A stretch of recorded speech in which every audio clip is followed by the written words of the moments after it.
नमस्कार, मी Ankita Chaudhari. Top news मराठीमध्ये आपलं स्वागत. परभणी जिल्ह्यातील पूर्णा तालुक्यात एक मोठी घटना समोर आली आहे.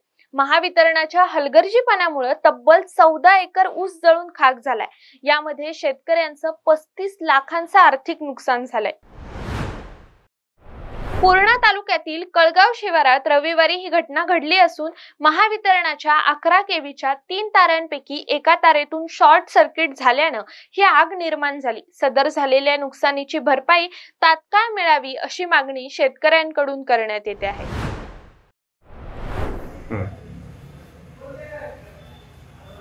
मी प्रसाद सुभाषराव सूर्यवंशी कळगाव येथील शेतकरी असून आज माझ्या शेतात महावितरणाच्या निष्काळजीपणामुळे शॉर्ट सर्किट झाल्यामुळे जवळपास 14 एकर शेत जळून खाक झालेलं आहे. ऊसाचे शेत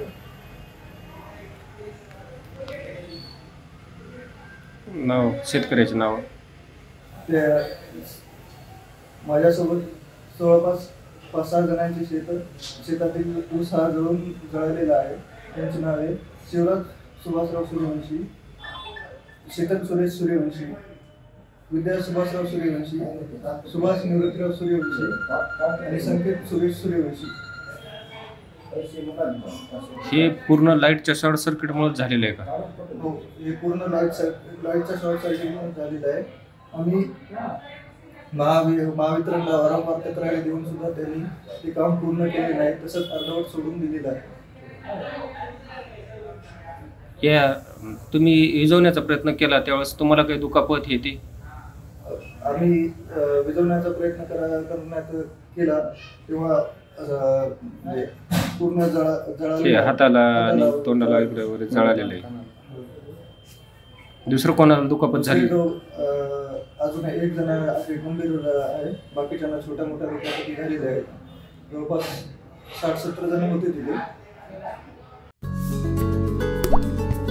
आता जोकासू एसटीपी या अत्याधुनिक जॅपनीज तंत्रज्ञानाने सुसज्ज quick installation, energy efficient, noiseless blowers, low maintenance या आणि अशा वैशिष्ट्यांनी परिपूर्ण जोकासू एसटीपी तंत्रज्ञान प्रकल्प उभारणीपासून ते विक्री पश्चात समाधानकारक सेवा देणारी, भारताबरोबरच परदेशात देखील प्रकल्पांची यशस्वी उभारणी करणारी company Deccan water treatment private limited.